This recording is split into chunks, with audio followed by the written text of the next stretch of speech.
Welcome to Matador Memories. I'm Carmen Ramos Chandler, and today, in this episode, we're going to talk to Bob Rawitch, who attended what was then San Fernando Valley State College in the 1960s, graduated from the university with a degree in journalism, and went on through a journalism career to work at Los Angeles Times. And then, God forbid, when he retired, he came back to CSUN in a variety of capacities, including at one point serving as interim director of what do we call it now? Strategic Communication and Brand Management. Welcome, Bob. Well, thank you, Carmen. I was your boss during that period. Exactly. So let's go back a few decades. How did you end up at CSUN? Well, there really weren't a lot of choices for me. I came from a lower middle class family, which moved to the Valley in 1950 when I was 5 years old. I got interested in journalism in high school, on the high school newspaper, saw my first byline and said, I want to do this. And CSUN was the only local journalism program. UCLA did not have an undergraduate journalism program. So it was sort of by default. What was it like? What was your freshman year? What year was that? 1963, fall of 63. And when you walked onto the campus, what did it look like? Well, far different, of course. I was thinking that's 62 years ago now. 62. 61. 61. 60, that's right. We're in 24. The infamous orange groves were more extensive. There were not more than 12 to 15 buildings, some of them temporary. The library had become the first permanent building built on campus. The journalism department was in what used to be the Fine Arts Building, which vanished after the earthquake. It was, the Sundial actually was one little room right outside where they threw pots, outside the Fine Arts Building. And so I have lots of memories I can share from that as well. But it was pretty sparse. It was really hot, really windy. The trees were not mature, so there was not much shade or anything to break the wind buildings or anything else, and had about 10,000 students when I came. Now I have to ask, how much did it cost to attend? It's interesting because what I have been telling people over many years, I learned this morning I was wrong. I thought it was $18 a semester, but according to the Sundial, because I went back and looked at it, it was $67.50 per semester. $67.50. Right, they were called fees then because we didn't have tuition. But that was the cost plus books, and I, of course, lived at home and commuted daily. Now, how large were the classes, and what was it like to be a student at that time in those classes? I take it CSUN was fairly homogeneous? That's an understatement. I think I'd say 98% white. I don't know that for a fact, but people of color were certainly rarely seen on campus because that's what the San Fernando Valley was. And particularly in those early years, other than the northeast end of the valley, which had some Black and Latino residents, Canoga Park had some Latino. The valley was pretty lily white, and the campus, which had no real reputation, just drew from the valley. Always had small classrooms, 25, 30 in a class, relatively young professors. Again, I think back to some of the people who I had in my first semester who went on to senior positions, and they were 30-year-old, newly minted PhDs in those days. But very close-knit, still an adjustment from high school. I went to Birmingham, which was then a large high school for those days. But it was a pretty seamless transition. Did you immediately start working for the Sundial, or? No, through high school, during summers, I was a usher in a movie theater. And then I became an assistant manager, and I kept that part-time job through my first semester at what we then called Valley State, the shorthand. And then I think I saw an ad in the Sundial my second semester for an ad sales person for the Sundial. And I went in and applied, and I did that, and I sold ads, and that's how I got hooked. How did you transition to writing? Well, the semester after I was an ad salesman, the student advertising manager had graduated, and so I became the advertising manager, which actually brought in a significant income to me in those days of $300 to $400 a month, which sounds like nothing now, but it was significant in those days. And so I did that until my junior year. And while I was successful with it, I knew I did not want to be in the business end. And so I gave it up and just became a reporter, paid nothing for it, and transitioned to the editorial side and ultimately became the managing editor and then the editor of the paper in my senior year. What type of stories did the Sundial reporters cover? Well, again, going back and refreshing my memory with the bound volumes of the Sundial helped me to answer that question. In the first couple of years before I was writing, 63 to 65, it was pretty much what you would expect: student government, fraternities, speakers on campus, organizations, whatever the campus issues were of the day, the sports.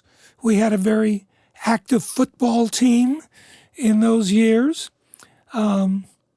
Our varsity basketball team played UCLA when Kareem Abdul-Jabbar, then Lou Alcindor, was freshman.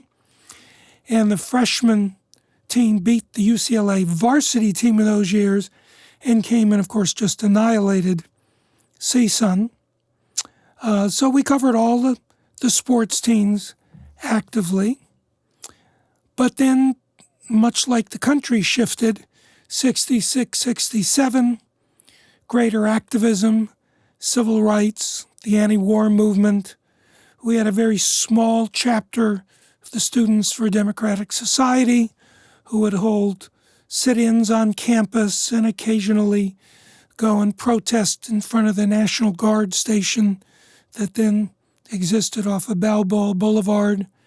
The ACLU was sort of the big liberal group on campus and was starting to become anti-war. And the campus, because of the social activism of the times, was drawing big-name speakers because we were really the major forum for the San Fernando Valley then.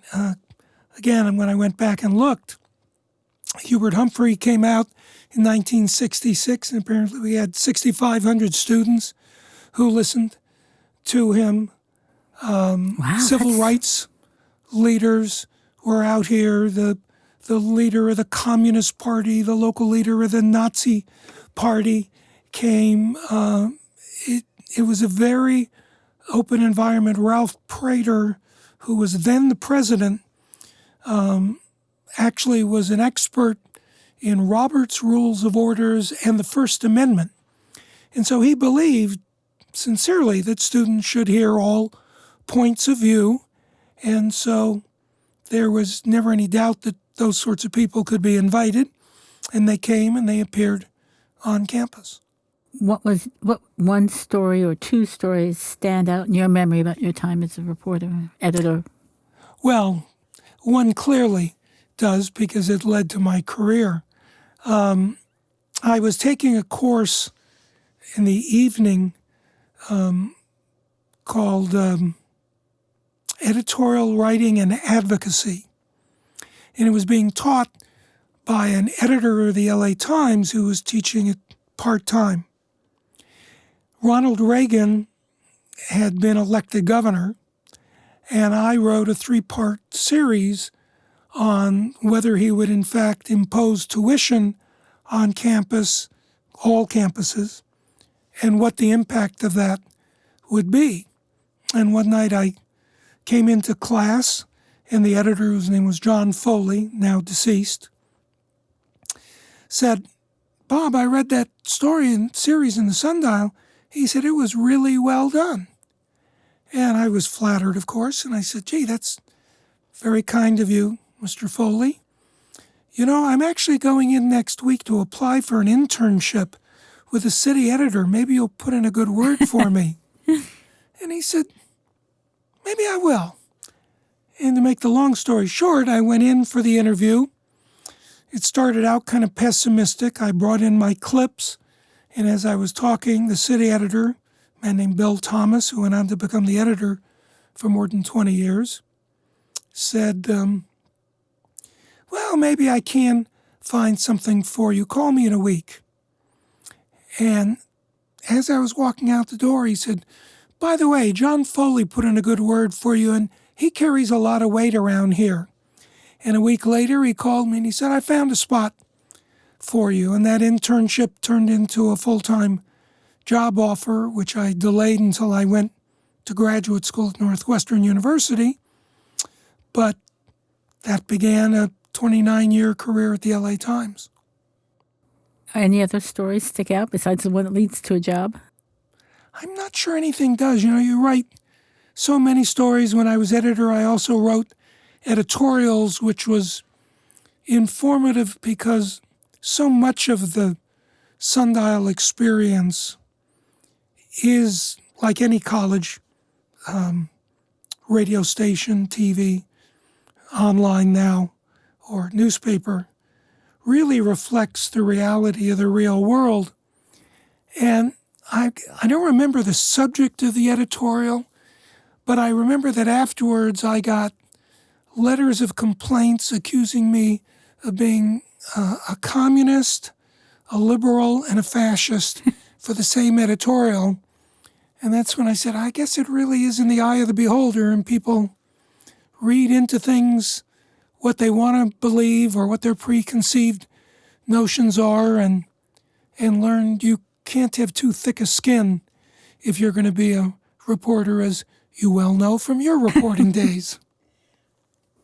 What value, particularly since the media is constantly being tossed around and its value in contemporary society, what value do you see student journalists have and the role they play both on their campus and in their communities? Because student journalism has expanded beyond the walls now of their campuses. And you're asking what role in current times? In your view, I mean, you've been in journalism for a long time, in some way or the other. You have watched it grow, and you've watched it as a student, and as a reporter, and now a retired professional who still writes on occasion. You must have an opinion about the value of student journalism. Oh, of course.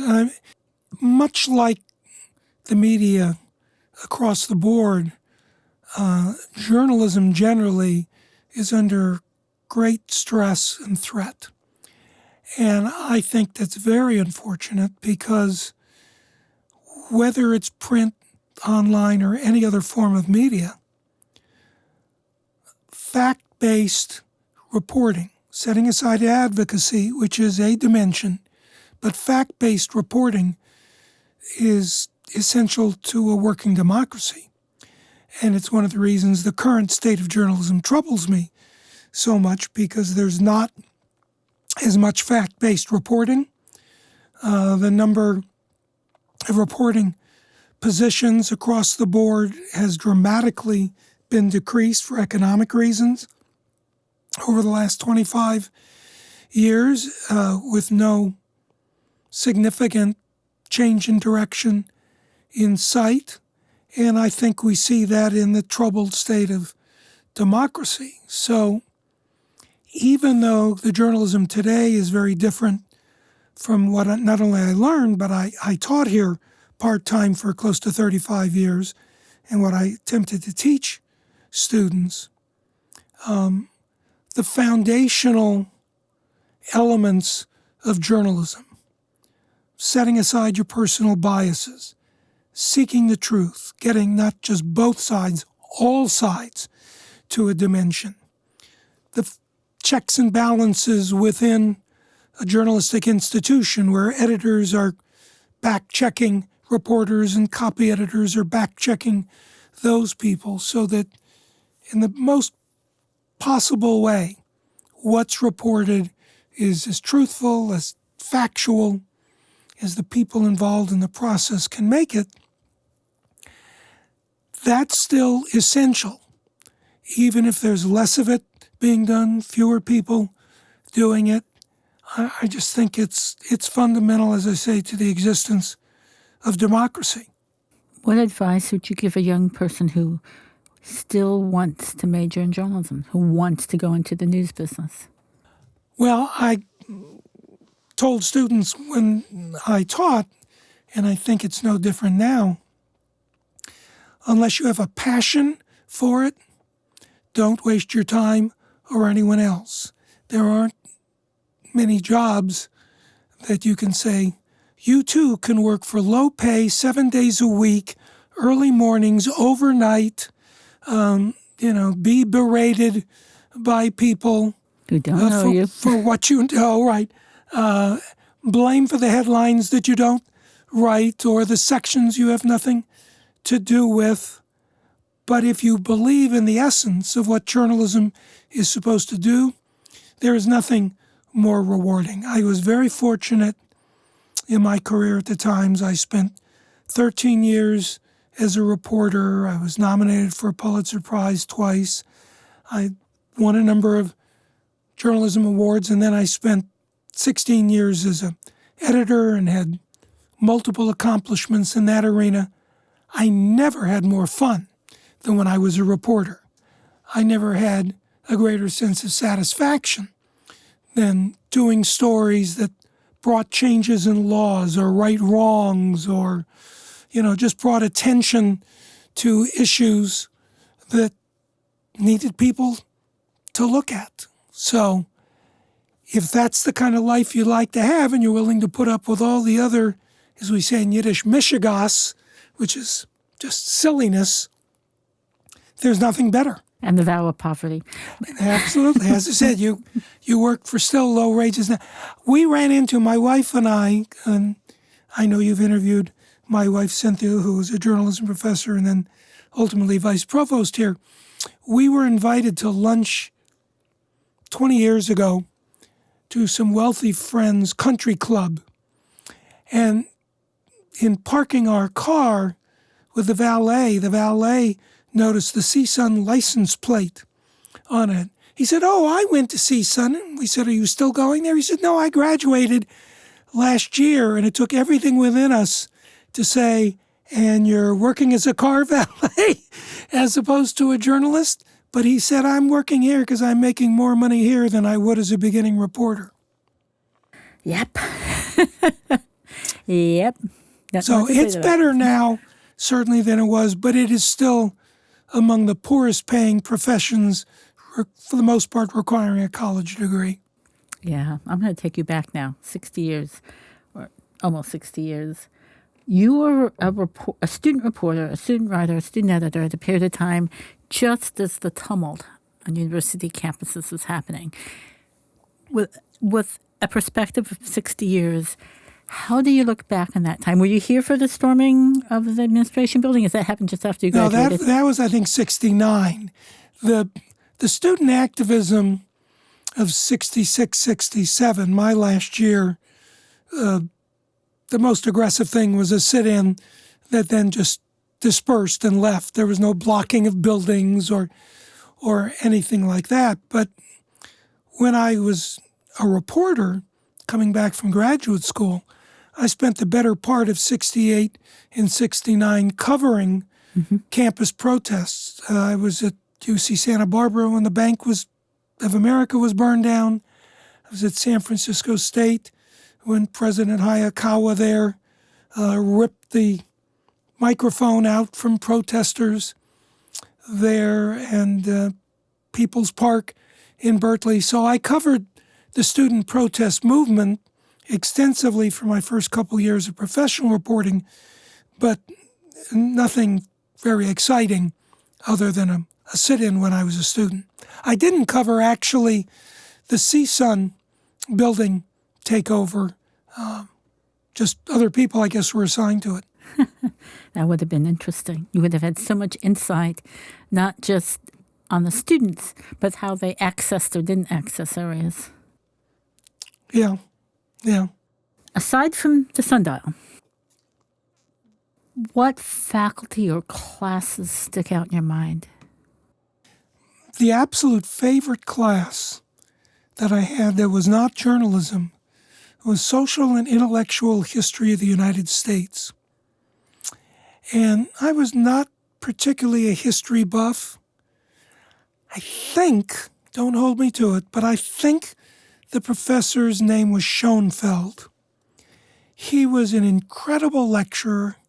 In the history books that he assigned to us, for the first time, I was exposed to something that was more than just factual history. Given the nature of the course, it wove in the Industrial Revolution and the social protest movements and the women's movement, suffrage movement in the early 20th century, that sort of thing. And it just, to me, brought history into a whole different light.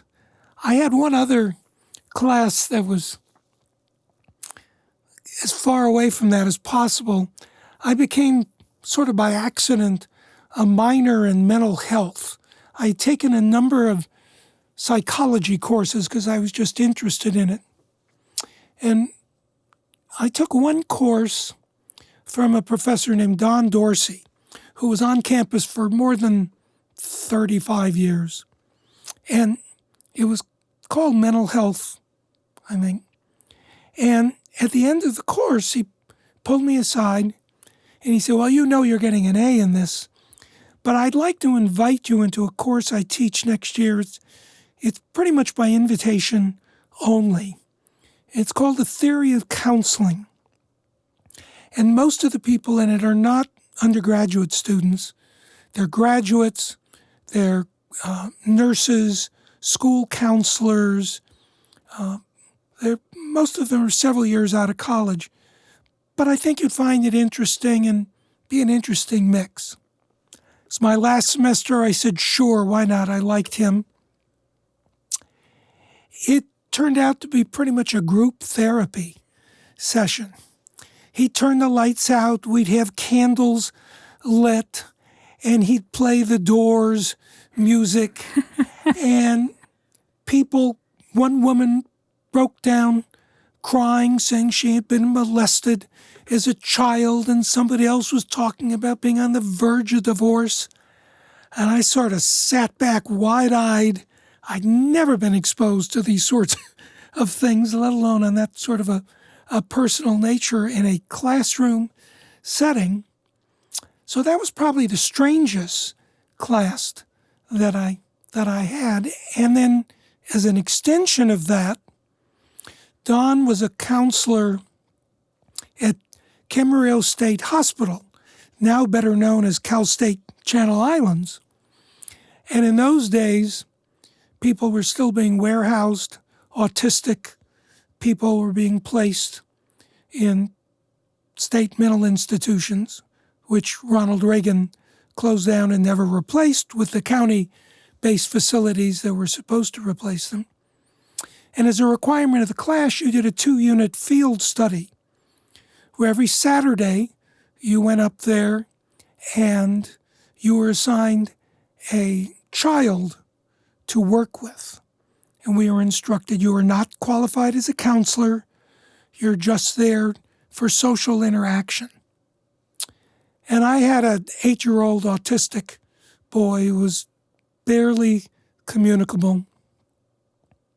And I'd sit there and talk with him and try to play games, try to elicit him to talk. And I drove 3 other women who were in the class up to it. We each did our 2 hours and then drove back together.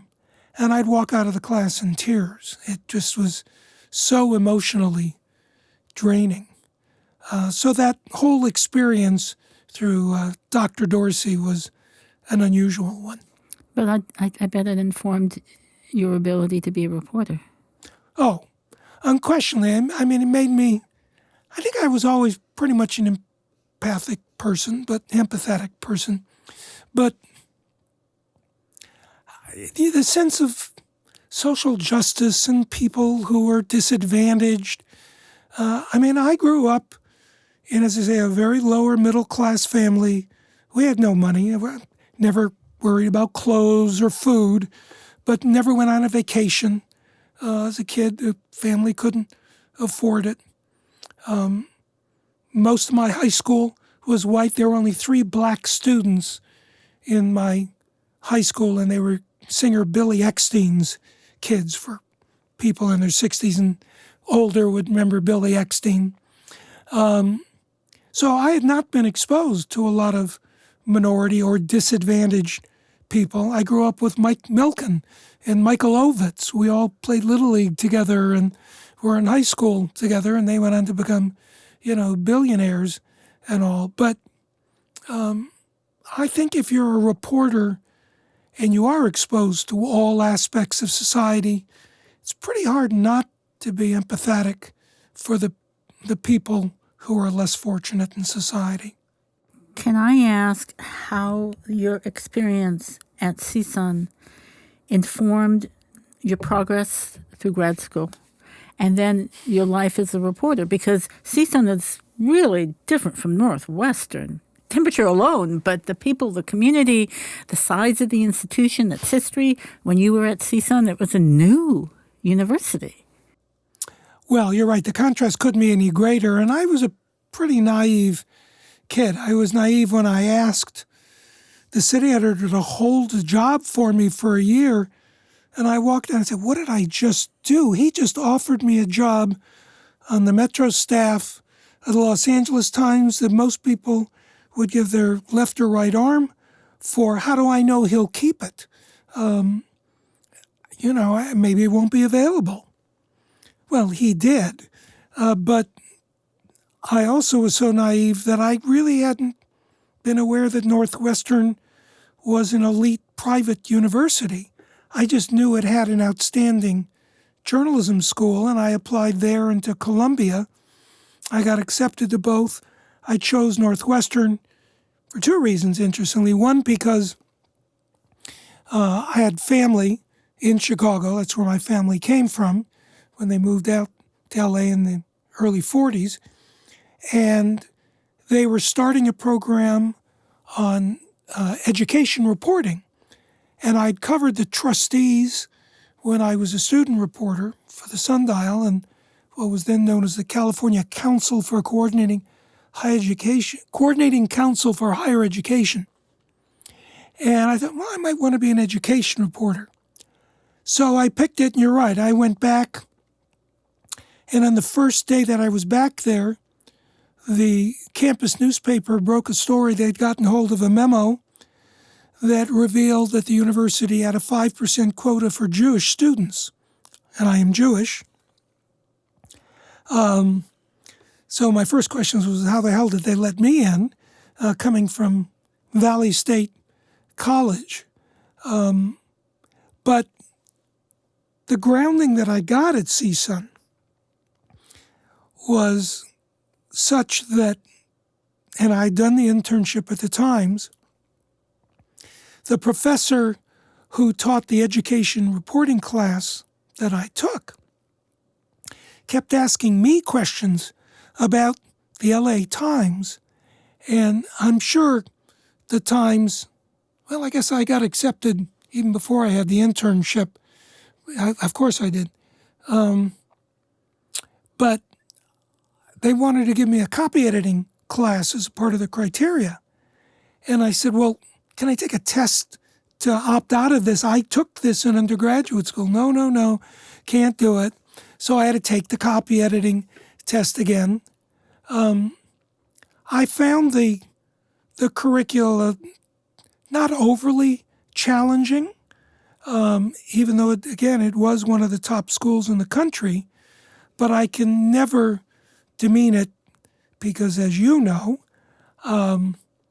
they had a program in which you could spend a quarter in Washington, D.C., writing for the Medill News Service, where each student was assigned 2 newspapers, and we wrote stories and mailed them to the newspapers. If it was a hot story, you would call collect. Some of the people listening won't know what that means. And ask if they would accept the charges so you could dictate your story. But it was in that program that I met my wife of 56 years in October.